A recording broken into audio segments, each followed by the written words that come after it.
যতই মনে মনে তৃপ্তি বোধ করেন বিএনপি সবচেয়ে বড় দল, জনগণ যদি মুখটা ফিরিয়ে নেয় আপনার আমার কিন্তু কোনো স্থান নেই। যত বড় যাই হই না কেন, আমরা নিজেরা নিজেরা যত বড় যাই মনে করি না কেন। আমি আজকে গত কয়েক মাস ধরে বলছি, সামনের নির্বাচন এত সহজ নয় আপনারা যত সহজ ভাবছেন। নিজের মনে যতই বড়াই করুন, আরে বিএনপি তো শাখা প্রশাখা একদম গ্রাম পর্যন্ত আছে, অন্যদের কি এত আছে? এত বড়াইয়ের কিছু নেই। থাকতে পারে আপনার শাখা প্রশাখা, প্রিয় সহকর্মীবৃন্দ, আমাদের নেতাকর্মীরা তৈরি করেছে সেই শাখা প্রশাখা, গ্রাম পর্যন্ত দলকে নিয়ে গেছে, ওয়ার্ডে ওয়ার্ডে দলকে নিয়ে গেছে। কিন্তু তারপরেও জনগণ ম্যাটার্স, জনগণ ম্যাটার্স। সেই জনগণই হচ্ছে আমাদের শক্তি, জনগণই হচ্ছে আমাদের সমর্থন, জনগণই হচ্ছে শক্তি। জনগণ সাথে না থাকলে জনগণ 5ই আগস্ট দেখিয়ে দিয়েছে। কাজে আমরা যদি ভুল করি, জনগণ আবার কোনো একটা কিছু দেখিয়ে দিবে, তখন কিন্তু পস্তাতে হবে, তখন কিন্তু হাপিত্তেশ করতে হবে। সহকর্মীবৃন্দ, এখনো সময় আছে। আসুন আসুন আসুন, আমরা জনগণের পাশে থাকি, জনগণের সাথে থাকি। যারা এমন কিছু করবে যা আপনাকে আমাকে ক্ষতিগ্রস্ত করবে, যা আমার দলকে ক্ষতিগ্রস্ত করবে, যা আমাদের দল ক্ষতিগ্রস্ত হবে, আমরা তার বিরুদ্ধে প্রতিবাদ গড়ে তুলব, তার বিরুদ্ধে প্রতিরোধ গড়ে তুলব। আজকে শহীদ জিয়ার 89তম জন্মবার্ষিকীতে যদি শহীদ জিয়াকে সত্যিকার ভাবে আমাদের স্মরণ করতে হয়, যদি শহীদ জিয়াকে সত্যিকার ভাবে সম্মান জানাতে হয়, আজকে দেশনেত্রী খালেদা জিয়া, ওনার জন্য আমরা দোয়া করছি সুস্থতার জন্য, কিন্তু দেশনেত্রী সবচাইতে খুশি হবেন, দোয়া তো আছেই, কিন্তু উনি যখন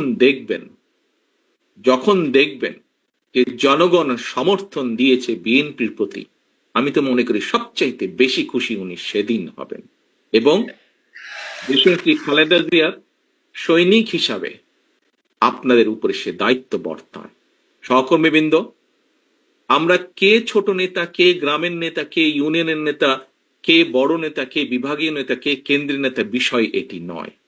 বিষয় একটি, আমাদের ঐক্যবদ্ধ থাকতে হবে, আমাদেরকে অন্যায়ের বিরুদ্ধে থাকতে হবে, আমাদেরকে অন্যায়ের বিরুদ্ধে প্রতিরোধ করতে হবে, আমাদেরকে এমন ভাবে দাঁড়াতে হবে যাতে জনগণ বোঝে যে আমরা তাদের সাথে আছি, জনগণ বোঝে আমরা তাদের পাশে আছি, জনগণ বোঝে যে জনগণ যেভাবে চায় আমরা সেভাবেই আছি, জনগণের প্রত্যাশা অনুযায়ী আমরা সেভাবেই তাদের পাশে আছি। দুদিন আগে আমি একজন ব্যক্তির টক শো দেখছিলাম। উনি কথা প্রসঙ্গে বলছিলেন, সে আলোচক কথা প্রসঙ্গে বলছিলেন যে উনি এখনো ঠিক বুঝে উঠতে পারছেন না, যেই স্বৈরাচার পালিয়ে গিয়েছে তারা আবার মাথা চাড়া দেওয়ার চেষ্টা করছে। চেষ্টা ঠিক আছে, করতেই পারে তারা, কিন্তু তারা যদি ভোটের মাঠে নামে, কি নিয়ে তারা মানুষের সামনে হাজির হবে?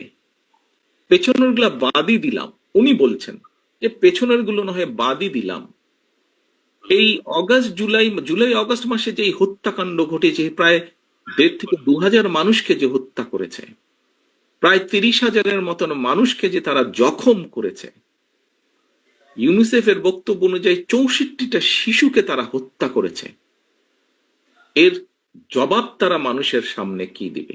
এই জবাবগুলো তো তাদেরকে দিতেই হবে। সহকর্মীবৃন্দ, আমরা যদি সেই দিনটি আসা পর্যন্ত আমাদের ভিতরে যদি কেউ কিছু করে, জবাব তো আপনাকে দিতে হবে। যখন আপনি 2 দিন পরে ভোটের জন্য মানুষের কাছে যাবেন, আপনাকে জবাব দিতে হবে না? সে যদি বলে যে এই মিয়া, তোমার ওই লোক এসে আমার সাথে এই ব্যবহার করেছে বা আমার প্রতি এই অন্যায় অবিচার করেছে, তোমার দলের লোক এসে, আপনি কি জবাব? আপনি কি যদি তখন যদি শুধু জবাব দেন ভাই ওকে তো চিনি না, ও দলের কেউ না, তাতে কি হয়ে যাবে? তাতে তো হবে না। প্রিয় সহকর্মীবৃন্দ, আমাদের সামনে উদাহরণ আছে, একদম কটকটা একদম পরিষ্কার উদাহরণ আছে। জনগণ যখন ক্ষিপ্ত হয়, জনগণ কিভাবে স্বৈরাচারকে খেদিয়ে দেশ থেকে পালিয়ে যেতে বাধ্য করে। সহকর্মীবৃন্দ, মাত্র কদিন আগে, এখনো চোখের সামনে জল করছে সেই উদাহরণ।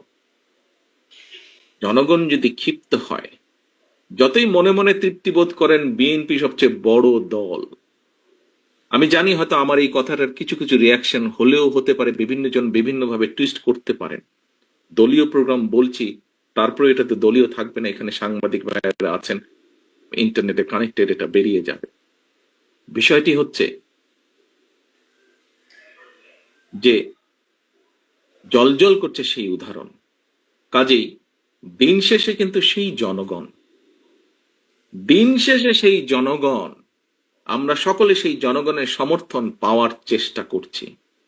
কাজেই সমর্থন যদি পেতেই হয়, কেন আমরা সত্যিকার ভালোভাবে সেই সমর্থন নেওয়ার চেষ্টা করব না? কেন আপনি কেন আপনি অন্যায়ের বিরুদ্ধে চোখ বন্ধ করে রাখবেন? প্রিয় সহকর্মীবৃন্দ, দিন শেষে সেই জনগণের কাছেই যেতে হবে। জনগণ যদি মুখটা ফিরিয়ে নেয়, আপনার আমার কিন্তু কোনো স্থান নেই।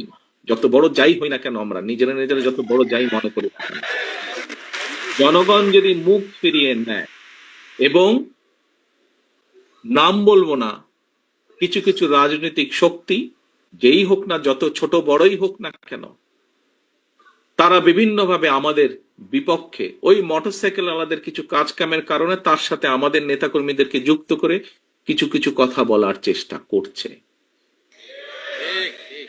আমাদেরকে সতর্ক সচেতন হতে হবে সহকর্মীবৃন্দ।